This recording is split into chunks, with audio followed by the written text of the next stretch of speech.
नमस्कार, स्वागत है आप सभी का। आपके साथ मैं हूं सोनल दहिया। खबरों की शुरुआत बड़ी खबर के साथ करेंगे। बड़ी और दुखद खबर, 11 साल की बच्ची के हत्यारों की तलाश जारी है। पलवल के पेंगलतू गांव में ये मर्डर का मामला सामने आया था।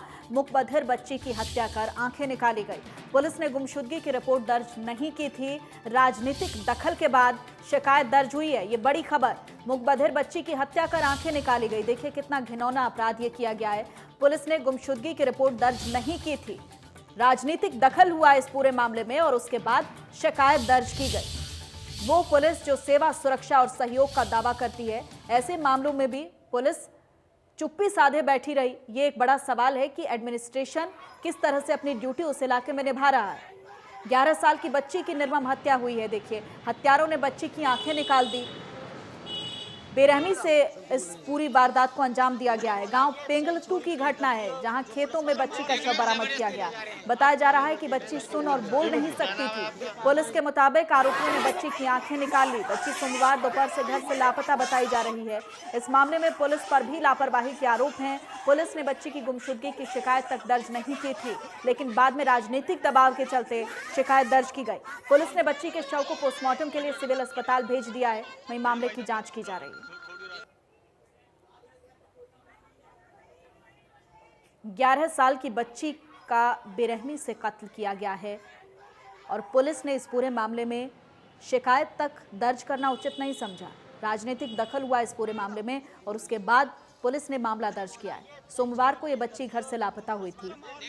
अगर पुलिस अपनी ड्यूटी सही से निभाती, अपनी जिम्मेदारी पूरी तरह से निभाती, तो शायद बच्ची को सकुशल बरामद किया जा सकता था। लेकिन मैक्सिमम मामलों में अब यही सामने आ रहा है। पुलिस की कार्यशैली पर बड़े सवाल खड़े हो रहे हैं। देखिए परिजनों का गुस्सा। ये तस्वीरें दुखद भी हैं और हैरान परेशान कर देने वाली भी हैं। ये रात भर वो कल से गुम थी ये लड़की जी। अच्छा। खूब ढूंढी बेचारों ने। वो तो शाम रात को 8 बजे करीब पता लगा। फिर मैंने भैया इनसे कहा सुबह रिपोर्ट करो तुम सबसे पहले तो। जब वो ढूंढो जहाँ भी मिले तो ये बेचारे रिपोर्ट को गए हैं सुबह। वो कोई महेंद्र एसआई गई है जी। उसने इनकी कोई कार्रवाई नहीं की। उनसे गाली गलौच भी की, धमका के भगा दिए जी। फिर इन्होंने सुशील के पास फोन किया, पता नहीं, मैंने रिपोर्ट नहीं ले रहे हैं जी। फिर उसके बाद में 1-2 घंटे बाद में पता नहीं लगा। जब यह असलियत में लड़की जब यहाँ मिली है ना, उसके बाद में इन्होंने FIR दर्ज करवाई है। तो अब क्या हुआ बच्ची के साथ में? मान लें वो उसकी आंखें फोड़ दी अभी देखी हमने जी। और रेप भी हुआ होगा उसके साथ, रेप भी, बलात्कार भी हुआ जी। हाँ जी। तो अब मतलब क्या चाहते हैं आप लोग? देखो जी, एक तो पुलिस वालों के खिलाफ कार्रवाई चाहिए जी और सब, और दोषी तुरंत पकड़ना चाहिए। अपराधी पकड़ा जाए जी, उसे कड़ी से कड़ी सजा दी जाए। मतलब बच्ची गूंगी बहरी है? हाँ जी, बहरी है। बताओ, बच्ची गूंगी भी है? गूंगी गई है जी बेचारी।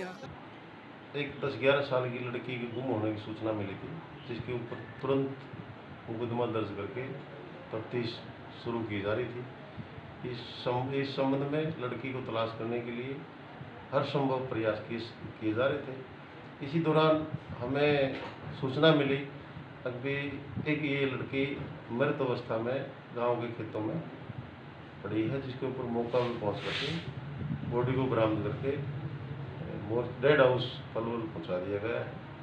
कई टीमें इसमें लगाई गई हैं। डॉक्टरी पोस्टमार्टम रिपोर्ट के बाद जैसी जितनी भी कार्रवाई होगी की जाएगी। तो सर यहाँ पर जो यदि परिजनों ने किसी बात की, किसी कर्मचारी या किसी के ऊपर कोई आरोप भी लगाया तो हम उसके ऊपर भी गौर करेंगे। यदि उसकी कहीं उसकी जांच करेंगे, उसमें उसकी कहीं गलती है तो उसके खिलाफ भी सख्त एक्शन लेंगे।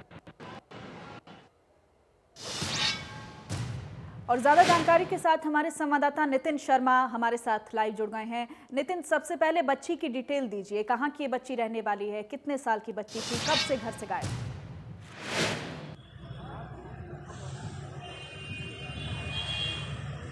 सोनल, बिल्कुल बताना चाहूँगा कि जो ये मामला है ये पलवल के होडल ब्लॉक का है, जहाँ पर गांव पेंगलतू पड़ता है। ये बच्ची 11 साल की है और जो बच्ची का नाम बताया गया है ज्योति बताया गया है। वहीं बताना चाहूँगा उसके साथ साथ कि जो ये बच्ची थी ना तो ये बोल पाती है ना ही ये सुन पाती थी, जिसके चलते ये अपने घर से ना बिना बताए निकल गई। और जैसे ही घर वालों ने अपनी छानबीन शुरू की तो ये बच्ची नहीं मिली। जैसे ही अगले दिन पुलिस को इत्तला हुई, जो इनके घर वाले वहाँ पर गए, वहाँ पर जाकर एक एप्लीकेशन दी, उसके बाद पुलिस ने मामला दर्ज किया। उसके चंद घंटों बाद ही पुलिस ने एक शव को बाजरे के खेतों से बरामद किया और वही वो बच्ची थी।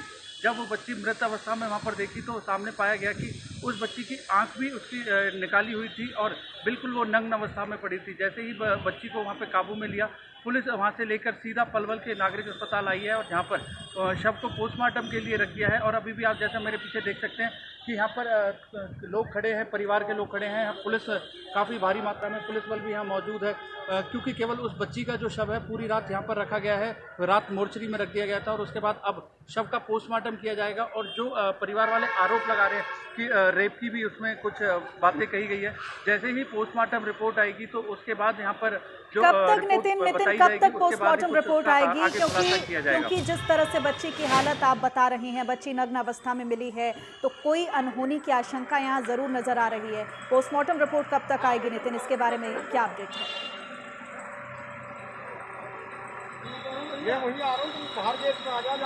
बिल्कुल सोनल, मैं बताना चाहूँगा, मैं अभी यहीं पर मौजूद हूँ। जैसे ही बच्चे की पोस्टमार्टम रिपोर्ट आएगी, जैसे अभी मेरी डॉक्टर से बात हुई है, डॉक्टर ने साफ कहा है कि तकरीबन 11 साढ़े 11 बजे तक बच्चे की पोस्टमार्टम रिपोर्ट दे दी जाएगी। अभी पोस्टमार्टम कराया जाएगा। उसके बाद पुलिस का भी यही कहना है कि ऐसी अगर कोई अनहोनी चीज़ सामने आई है तो उसके बाद लगातार पलवल में जो भी कार्रवाई की जाएगी उसके लिए पुलिस यहाँ पर तैयार है। और जो आरोपी है उसको जल्द ही पकड़ने के लिए पुलिस ने टीम भी गठित की है। पुलिस अपने अलग से मामले में जुटी हुई है। नितिन, अब पुलिस की तरफ से टीमें गठित कर दी गई हैं, लेकिन जब बच्ची लापता थी उस वक्त पुलिस का रोल जो होना चाहिए क्या वैसा था? क्या शिकायत दर्ज की गई? क्या पुलिस की तरफ से तेजी पकड़ी गई बच्ची को पकड़ने के लिए?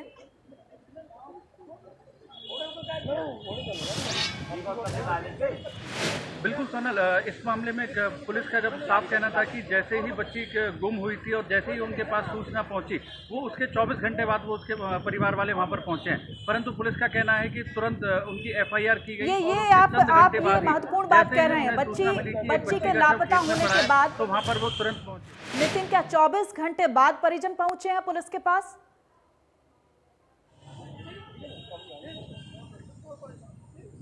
बिल्कुल, जैसे कि खुद DSP ने बताया है कि DSP बलवीर यहाँ पर हमारे साथ अभी भी मौजूद है। जैसा कि हम ये आ रहे हैं हमारे यहाँ, उन्होंने खुद बताया कि 24 यानी कि जिस दिन बच्ची गायब हुई थी उस बच्ची के गायब होने के अगले दिन बाद ही परिवार वालों ने रिपोर्ट दर्ज के लिए वहाँ पहुँचे थे और तुरंत उनकी रिपोर्ट दर्ज की गई थी। अभी मैं आप ज़्यादा बात कर लेता हूँ, हमारे साथ यहाँ खुद मौजूद हैं पलवल के जो होटल के DSP हैं, उनसे भी पूछ लेते हैं कि क्या कार्रवाई इसमें की गई थी और क्या आगे कार्रवाई पुलिस कर रही है। सर, बताना चाहूँगा, पूछना चाह रहे हैं कि जो बच्ची गुम हुई थी उसके बाद कब यहाँ रिपोर्ट की गई थी और क्या कार्रवाई चल रही है? अभी पोस्टमार्टम चल रहा है। पोस्टमार्टम के बाद जो भी रिपोर्ट आएगी, बोर्ड से पोस्टमार्टम करवाया जा रहा है, जो भी रिपोर्ट आएगी उसकी डॉक्टरी रिपोर्ट के मुताबिक कार्रवाई की जाएगी। सर, जो बच्ची गुम हुई थी उसकी रिपोर्ट कब आपको मिली और बच्ची कब गुम हुई थी? इसके बाद संबंध में कल FIR दर्ज की जा चुकी है और सूचना मिलने पर 302 धारा जुड़। सर, बच्ची कब गुम हुई थी? ये जैसा पेरेंट्स ने लिखवा है वो एक दिन पहले की बात है, परसों। सर, जैसा कि आप देख रहे हैं कि DSP साहब का साफ कहना है कि परसों बच्ची गुम हुई थी और उसके बाद अगले दिन कल यानी कि बीते दिन में उन्होंने रिपोर्ट दर्ज कराई है और उसके बाद 302 जब बच्ची मिली है मृत अवस्था में तो उसके बाद 302 की धारा के साथ मामला भी दर्ज कर लिया गया है। नितिन, परिजनों की तरफ से 24 घंटे बाद शिकायत दर्ज करवाई जाती है, लेकिन अब लगातार परिजन ये कह रहे हैं कि लापरवाही बरती गई है। बच्ची को पकड़ने के लिए जो प्रशासन का रोल होना चाहिए था, जो पुलिस की भूमिका होनी चाहिए थी, वो नदारत दिखाई दी। इसमें कितनी सच्चाई है? क्योंकि खुद DSP वहां पर मौजूद है, सीधा सवाल कीजिए। टाइम लगेगा ना थोड़ा सा। अगर मैं यहाँ कोई बच्चे के परिजन हूँ तो मैं उनसे भी जान लेता हूँ कि आप बच्चे के परिजन हैं। जब बच्ची कब गुम हुई थी और कब आपने सूचना दी पुलिस को? 24 तारीख को दोपहर के 2 बजे के बाद हुई थी और मैं लड़की का फूफा जी हूँ। हमें पता चला था तो हम जैसे पहुँचे तो शाम को हमें कहीं भी कोई लड़की का कोई सुराग नहीं मिला।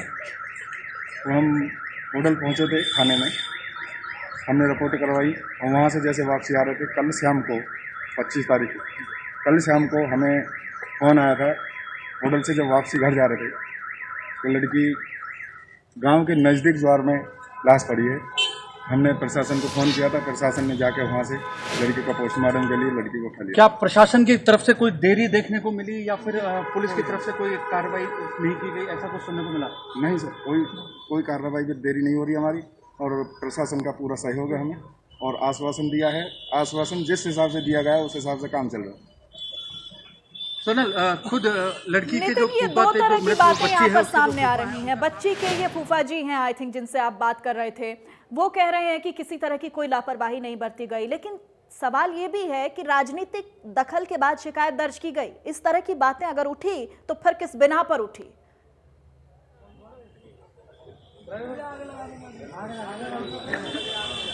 सोनल, अगर देखिए, अगर परिवार वाले ऐसा कोई आरोप लगा रहे हैं तो अभी मेरे साथ यहाँ पे भी पूरा परिवार मौजूद है, और राजनीतिक दबाव की अगर बात की जाए तो पुलिस ने साफ इनकार किया है नितिन, कि बच्ची इस के विषय में माता कोई पिता भी अगर वहां पर मौजूद है ना, तो आप सीधे उनसे बात कीजिए एक बार। लगातार अगर कोई ऐसी चीज मैं लड़की के पिता को लड़की के चाचा मौजूद है हमारे साथ, मैं उनसे जान लेता हूँ कि क्या उनके साथ कैसे ये घटना घटी और क्या हमारी घटना जी। हमारी अगर बात करें हम, जो बच्ची थी वो कब गुम हुई और क्या मामला था? लड़की हुई है शाम को 2-2:30 बजे की लगभग 24 तारीख को। हमने रात को 12-1 बजे तक लड़की ढूंढी, वो नहीं मिल पाई। हमने थाने में गए थे, थाने में हमारी एफआईआर नहीं लगी। सुबह महेंद्र नाम के हवालदार ने कोई कैसे था वहाँ करो अप्लाई, हम करें 10 जगह घूमे, कोई हमारी सुनाई नहीं करे। जब गाली गलौज भी दी है पुलिस वाले ने हमारे साथ, हमारे पास में गाली गलौज। सर ने कही मेरे पास 500 केस आते हैं, मेरी गाड़ी खो जाती है, तुम मेरे पास आते हो। मैं किसी के पास नहीं, महेंद्र हवालदार होटल से। उसके बाद क्या कार्रवाई? उसके बाद में हमारी कोई कार्रवाई नहीं ली। हमारी ज़बरदस्ती हमने उसे वो कागजन को दे आए, और हमें कोई ना दिए सामान मोहर लगाकर थाने की रिसीविंग में जो हमारी रिपोर्ट ले ली। फिर हमारे पास में शाम को फ़ोन आया 3:30 बजे से। 3:30 बजे से हमारी सुशील सरपंच साहब ने फ़ोन करवाया है। जब ये पुलिस प्रशासन उठ कर आया है, और जब भी लड़की की डेड बॉडी मिली है तो उससे फ़ोन करने के बाद में 2 घंटे पीछे पुलिस पहुंची है। सोनल, बिल्कुल, यहाँ पे लड़की के अब चाचा ने जो बात है वो स्पष्ट तौर पे बताई है कि जो पहले तो उनकी जो शिकायत थी वो ही नहीं ली गई थी, उसके बाद उन्हें काफ़ी घुमाया गया था, और उसके बाद कल जब बच्ची की जो शव की सूचना मिली तो उसके बाद परिवार वाले जो आरोप लगा रहे हैं, उनके चाचा ने बताया कि पुलिस 2 घंटे बाद वहाँ पे पहुंची थी। नितिन, बच्ची किन परिस्थितियों में घर से गायब हुई है, इसके बारे में परिजन क्या कह रहे हैं? बच्ची बोल नहीं सकती है, सुन नहीं सकती है, ऐसे बच्चे को एक्स्ट्रा केयर की ज़रूरत होती है। तो परिजनों की भी भूमिका इसमें बहुत ज़रूरी हो जाती है कि किस हालत में बच्ची घर से ऐसे निकल गई, और फिर बच्ची की शिकायत 24 घंटे बाद परिजन देते हैं। जब आपका बच्चा बोल नहीं सकता, जब आपका बच्चा सुन नहीं सकता, तो आपके मन में तो उसके लिए चिंता होनी चाहिए ना। अगर वो कुछ देर के लिए भी आपकी आंखों से ओझल होता है तो 24 घंटे बाद शिकायत क्यों दी गई?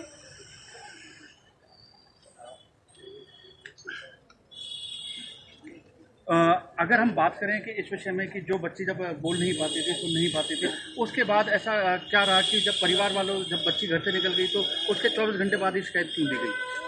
शिकायत को जी हमने जैसे समझी जी, जैसे बच्चा टेलीविजन पड़ोस में चलते रहते 8-9 बजे तक बच्चा आ जाता अपने पास में। वो बच्चा जब 8-9 बजे तक नहीं, जो हमारी जो ताई है, मौसी है, वो कपास बीनने गई थी खेत में, तो जी के वो आके जो करी मेरी ज्योति होगी, और जो हमारी भाभी है वो भी गूंगी है, आवाज़ नहीं। तो परिवार वालों ने ऐसा क्या था कि वो 24 घंटे बाद वो शिकायत दर्ज कराई पुलिस के बाद? तुरंत ही क्यों नहीं पहुँचे, रात ही क्यों नहीं पहुँचे? रात का वेट किया, रात को ढूंढिए, रात के 1 बजे तक। पिताजी तो घर है नहीं, पिताजी है नहीं, रात के 1 बजे तक हम घूमे।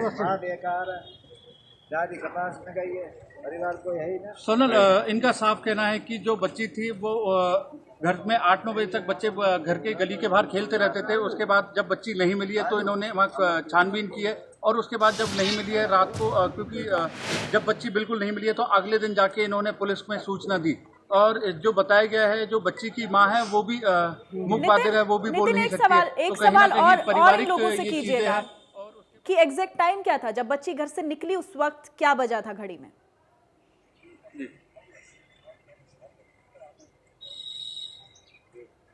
अगर मैं बात करूं, लड़की के फूफा हमारे साथ चाचा जी उनके साथ चले गए डीएसपी साहब के साथ। नितिन मैं चाहती हूँ, आप बच्ची के फूफा नहीं जानते हैं इस मुद्दे पर ज्यादा, वो पुलिस पर भी किसी भी तरह की शिकायत कह रहे हैं कि पुलिस की भी भूमिका सही है, ये शायद इस मुद्दे को जानते नहीं, समझते नहीं है। आप बच्ची के जो क्लोज रिश्ते हैं, जो उनके साथ रहते हैं, उनसे बात कीजिए, वो आपको सही जानकारी देंगे।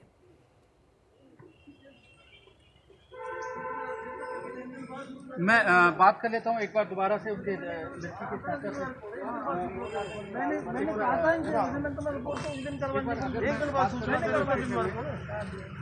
लड़की के जो चाचा हैं उनका, मैं लड़की कितने बजे एग्जैक्ट घर से निकली थी और क्या पूरा होता है?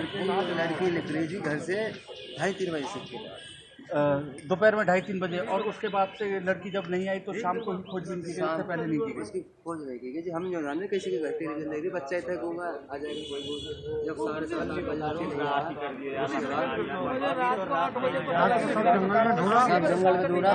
चलिए ठीक है नितिन, इसमें पुलिस का फेल्योर तो है ही है। बेटी बचाओ बेटी पढ़ाओ के जो नारे दिए जाते हैं वो तो फेल होते दिखाई दे रहे हैं। साथ ही साथ यहाँ पर मैं स्ट्रेस देना चाहूंगी परिजनों की भूमिका पर। बहुत शुक्रिया नितिन आपका, आप हमारे साथ जुड़े, उस खबर पर नजर बनाए रखिएगा, अपडेट हम आपसे लेते रहेंगे। 2:30 बजे अगर आपका बच्चा घर से निकलता है, आप 9 बजे उसकी शिकायत करवाने के लिए पहुंचते हैं, आपको पता चलता है कि 9 बजे आपका बच्चा घर में नहीं है, तो ये परिजनों पर भी सवाल बहुत बड़ा खड़ा हो रहा है। पुलिस तो संदेह के घेरे में है ही है। फिलहाल हम सुर्खियों पर नजर डालेंगे। प्रस्तुत करता है हेम पुष्पा, इम्यूनिटी बढ़ाए स्वस्थ बनाए, महिलाओं की नंबर 1 आयुर्वेदिक औषधि व टॉनिक।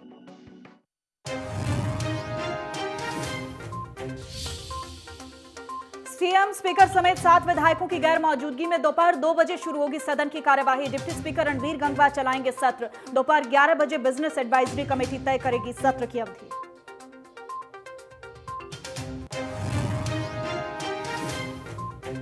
करनाल से बीजेपी सांसद संजय भाटिया में हुई कोरोना संक्रमण की पुष्टि। घरौंडा विधायक हरविंदर कल्याण भी पॉजिटिव। सीएम और स्पीकर के अलावा 4 विधायक पहले से थे संक्रमित। सीएम के ओएसडी भूपेश्वर दयाल भी चपेट।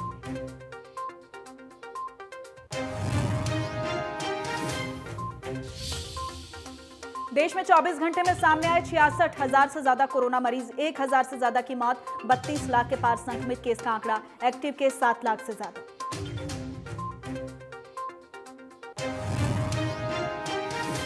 हरियाणा में एक दिन में फिर 1,000 से ज्यादा मरीजों की पुष्टि, 10 की मौत, 56,000 के पार संक्रमित केस का आंकड़ा। एक्टिव केस 10,000 से कम।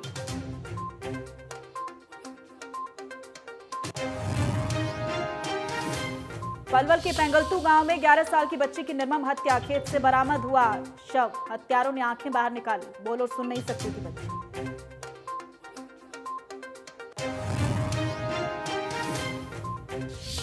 फतेहाबाद के हिसार रोड पर बाइक सवारों का तांडव, पेट्रोल पंप के सामने डॉक्टर की गाड़ी में की तोड़फोड़। बीच सड़क में बाइक चलाने पर डॉक्टर ने जताया था ऐतराज। भूना रोड पर भी कर चुके थे हंगामा।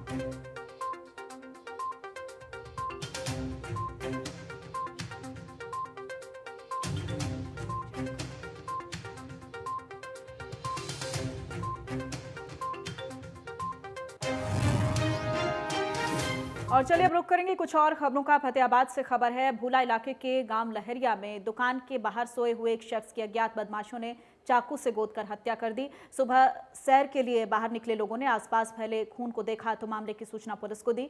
मौके पर पहुंची पुलिस ने शव को बरामद कर पोस्टमार्टम के लिए भेजा है। हाल ही में बदमाशों ने 2 दिन पहले एक किसान के साथ भी लूटपाट की थी।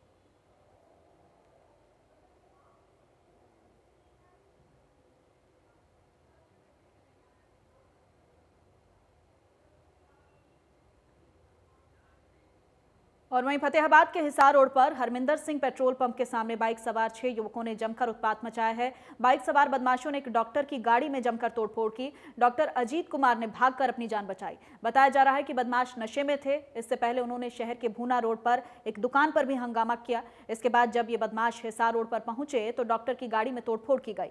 डॉक्टर अजीत कुमार के मुताबिक वो अपनी गाड़ी लेकर हिसार की ओर जा रहे थे। उनकी गाड़ी के आगे सड़क के बीचों बीच बाइक पर जा रहे बदमाशों को साइड में होने के लिए हॉर्न दिया गया तो वो भड़क गए, जिसके बाद उन युवकों ने गाड़ी में तोड़फोड़ शुरू कर दी। जिस पेट्रोल पंप के सामने वारदात हुई है उस पंप के सीसीटीवी भी खराब बताए जा रहे हैं। फिलहाल पुलिस द्वारा डॉक्टर के बयान के आधार पर कार्रवाई शुरू कर दी गई।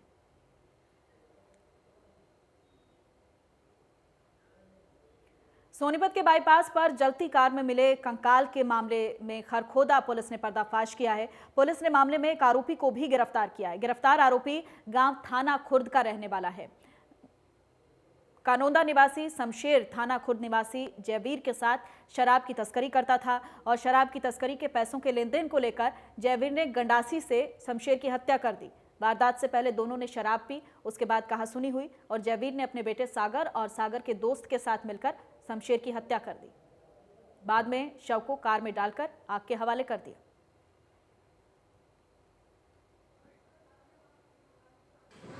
अभी उसमें एक मुलजिम को अरेस्ट कराया है। गीतू है, ये थाना खुर्द का रहने वाला है। ये इनका कोई पैसे का लेन देन था और जयवीर है छोटा थाना का, उसने और उसके बेटे ने और गीतू ने इसका मर्डर करके और बॉडी को और वहीं हरियाणा के युवाओं को विदेश में नौकरी दिलवाने के नाम पर फर्जीवाड़े के कई मामले सामने आए हैं। करनाल रेंज की आईजी भारती अरोड़ा ने बताया कि कबूतरबाजी पिछले कई सालों से लगातार यहां पर चल रही थी। मामला संज्ञान में आया, जिसके बाद स्पेशल इन्वेस्टिगेशन की गई। करनाल और पानीपत जिले में कबूतरबाजी के 330 से ज्यादा मुकदमे दर्ज हुए हैं। इनमें से करीब 150 अपराधियों की गिरफ्तारी हो चुकी है। वहीं 60 लाख रुपए तक की रिकवरी भी हो चुकी है। मामले को लेकर पानीपत जिले के डीएसपी हेडक्वार्टर सतीश वत्स ने बताया कि कबूतरबाजी के इसराना, मतोड़ा और मॉडल टाउन क्षेत्र से कई मुकदमे दर्ज हुए हैं। उन्होंने बताया कि 2020 में 9 मुकदमों में 10 गिरफ्तारियां हुई थी। पुलिस प्रशासन ने लोगों से भी सतर्कता बरतने की अपील की।